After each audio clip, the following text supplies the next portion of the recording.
नमस्कार, मैं हूं आपके साथ शिप्रा झा। राजा भागीरथ और मां गंगा की धार्मिक कथा तो आपने सुनी ही होगी। कैसे स्वर्ग से मां गंगा को धरती पर लाने के लिए महाराज भागीरथ ने गोकर्ण तीर्थ में कड़ी तपस्या की थी।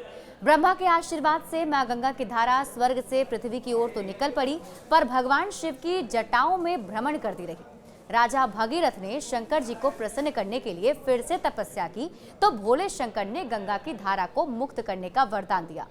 राजा भगीरथ के प्रयास से गंगा की धारा शिवजी की जटाओं से छूटी और हिमालय में जा गिरी। फिर वहां से मां गंगा का सफर शुरू हुआ।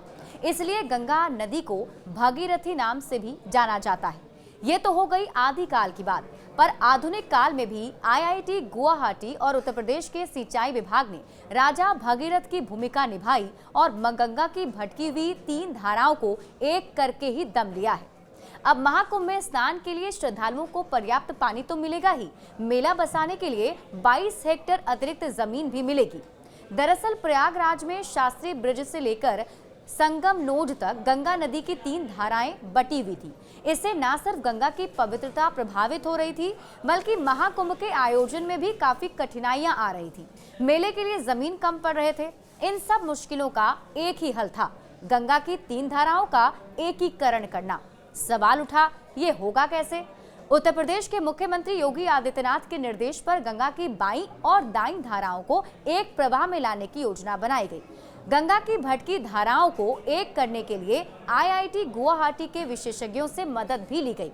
गंगा नदी के प्रवाह के विस्तार के लिए 3 विशाल ड्रेजिंग मशीन को लगाया गया, पर शुरुआत में गंगा नदी का तेज प्रवाह और ऊंचा जलस्तर सबसे बड़ी रुकावट साबित हो रहा था। ड्रेजिंग मशीन गंगा की तेज धारा को स्थिर करने में नाकाम साबित हो रही थी, और यही नहीं, गंगा नदी की दोनों धाराओं को बीच की धारा में मिलाना और भी बड़ी चुनौती साबित हो रही थी। पर यूपी सरकार ने हार नहीं मानी। शास्त्री ब्रिज के पास तीनों ड्रेजर मशीनों को तैनात किया गया। काम के दौरान गंगा नदी की उफनती धारा में भारी भरकम ड्रेजिंग मशीनें भी डगमगाने लगी थी। कभी डिस्चार्ज पाइप मुड़ जाता था, कभी मशीनें अनियंत्रित हो जाती थी। इस चुनौती का हल निकालने के लिए बड़े एंकर और पॉटून ब्रिज का सहारा लिया गया। मोटे रस्सों से बांधकर ड्रेजर मशीनों को गंगा नदी के किनारे स्थिर किया गया। सुबह से लेकर शाम और रात से लेकर अगली सुबह तक, यानी कि 3 शिफ्टों में ड्रेजिंग का काम लगातार चलता रहा। एक मौका ऐसा भी आया जब गंगा की गुस्सैल धारा एक ड्रेजर मशीन को उखाड़कर अपने साथ लेते गई। मेहनतकशों की टीम ने तब भी धैर्य नहीं खोया। चौथे ड्रेजर मशीन को तैयार किया गया और उसकी मदद से अब ड्रेजिंग का काम और जोर पकड़ चुका था। आखिर में गंगा की 3 धाराएं एक प्रवाह में समाहित हो गईं।